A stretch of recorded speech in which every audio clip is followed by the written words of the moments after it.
একটা সময় ছিল যখন দুপুর মানেই ছিল ভাতের সাথে পোস্ত পটল। মায়ের হাতে ঘরে বসে রাধা হলেও যার স্বাদ ছিল রাজকীয়। আজ আমরা ফিরিয়ে আনবো সেই স্বাদ, সেই গল্প, সেই ঘ্রাণ, একেবারে আমাদের ঘরের পটল পোস্ত দিয়ে। পুরো ভিডিওটি দেখে নেওয়ার অনুরোধ রইল। সর কথা না বাড়িয়ে চলুন তাহলে দেখে নেওয়া যাক পুরো ভিডিওটি। রেসিপিটি তৈরি করার জন্য সবার প্রথমে আমি পটলের দুই সাইডের অংশকে কেটে নিয়ে ছুরির সাহায্যে উপরের অংশটাকে তুলে নেব। এরপর এগুলোকে ছোট টুকরো করে কেটে নেব।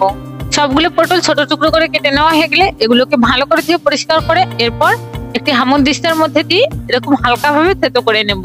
পুরোপুরি কিন্তু থেতো করা যাবে না। সবগুলো পটলকে আমি এরকম থেতো করে নিয়ে এসেছি। এরপর নিয়েছি ছোট টুকরো করে কেটে রাখা আলু। এখন একটি স্পেশাল মশলা তৈরি করার জন্য পোস্ত দানা দিয়ে দিচ্ছি 2 চামচ আর সরষে বাটা 2 চামচ। এখানে সামান্য পরিমাণ লবণ দিয়ে এগুলোকে ভালোভাবে বেটে নেব। ঠিক এরকম হয়েছে। এরপর এখানে কয়েকটা কাঁচা লঙ্কা আর সামান্য পরিমাণ পানি দিয়ে ভালোভাবে পেস্ট তৈরি করে নেব। এখন প্যানের মধ্যে দিয়ে দিব তেল, আর তেল গরম হয়ে গেলে এখানে 1 চামচের মতো কালো জিরা, 2টি শুকনো লঙ্কা আর একটি তেজপাতা চিড়ে দিয়ে দিব। এগুলোকে ভালোভাবে একটু নেড়ে চেড়ে নিয়ে এখানে দিয়ে দেবো পেঁয়াজ কুচি। পেঁয়াজ কুচিটাকে নেড়ে চেড়ে ব্রাউন কালার করে ভেজে নিতে হবে।